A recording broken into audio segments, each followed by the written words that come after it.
Welcome to Episode 9 of Indiana's Timeless Tales. The series currently comprises 5 books, with a sixth in the final stages of production, that tell the story of Indiana from prehistory until the end of the American Revolution. The podcast necessarily omits some information from the printed volume, so those interested in all of the materials, you can find it in the book Indiana's Timeless Tales, Prehistory to 1781. This episode notes the origin of the name Indiana. Listeners will also learn about the Treaty of Fort Stanwix, which set the stage for much of the conflict between settlers and the natives in the ensuing decades. A group of land speculators attempted to form a new 14th colony in the region south of the Ohio River in 1768. This group, which became known as the Indiana Land Company, used the name Indiana for the first known time. The American colonists tried several times to expand westward in the years before the Revolutionary War. The first attempt occurred in the area where the Monongahela and Allegheny rivers joined to form the Ohio River in the current location of Pittsburgh. Hostilities between the native tribes and the French during the French and Indian War stifled this effort. Following the French and Indian War, King George III issued the Royal Proclamation of 1763, which forbade settlement in the region west of a line drawn through the Appalachian Mountains. This proclamation further stymied colonial attempts to settle the West. Numerous incursions into the area created tensions with the native tribes, sparking the outbreak of Pontiac's Rebellion in 1763. The British Crown attempted to settle the border unrest when they negotiated the Treaty of Fort Stanwix on October the 24th, 1768.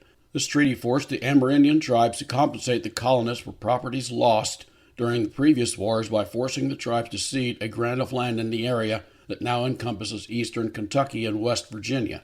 This grant became known as the Indiana Land Grant. The Indiana Land Company pursued the Crown to have the new colony approved that they would call Vandalia.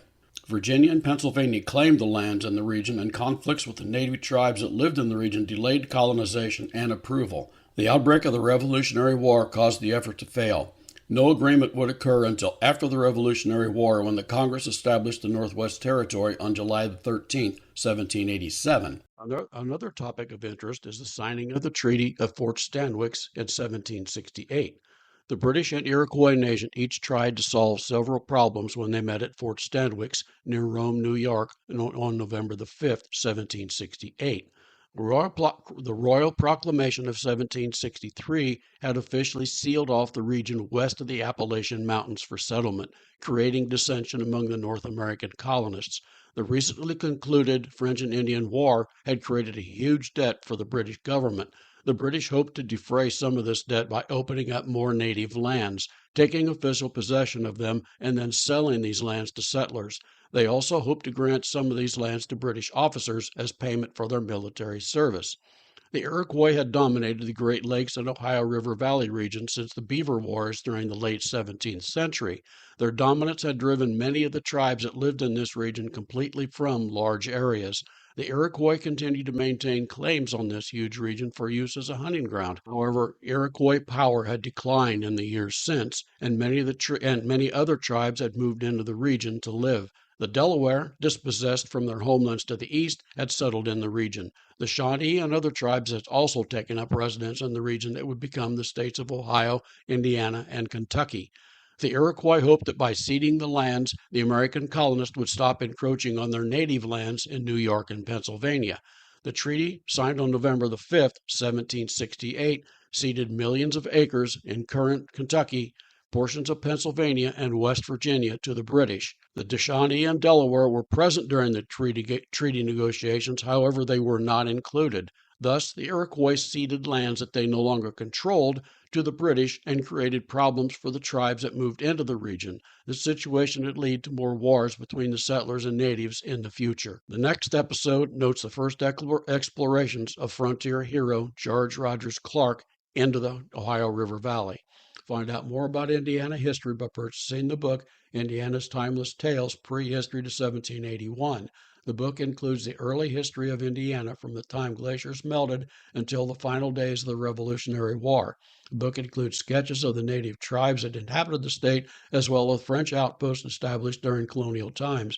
You can find it on my website, www.mossyfeetbooks. There are links to Amazon, Barnes & Noble, Google Play, and other online booksellers. Purchase the book in ebook or softbound versions. An audiobook version is available on Google Play.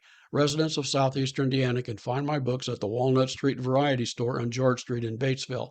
At the conclusion of this series, I will compile the episodes into an audiobook. The audiobook will be available on Audible, Amazon, Apple, Barnes & Noble, as well as many other audiobook sellers. You can also order these books directly from me, the author, on the webpage. If you wish me to sign the book, just send me an email to mossyfeetbooks@gmail.com requesting assigned books and instructions on how you want me to address it. Note, if you send me an email, I will add you to my contact list. Readers on the list will receive an email from me announcing when I publish a new book. If you do not want me to add you to the list, tell me and I will not add you. Listeners of this podcast that want an email notification of my new releases can just send me an email requesting addition to the list. You can choose to have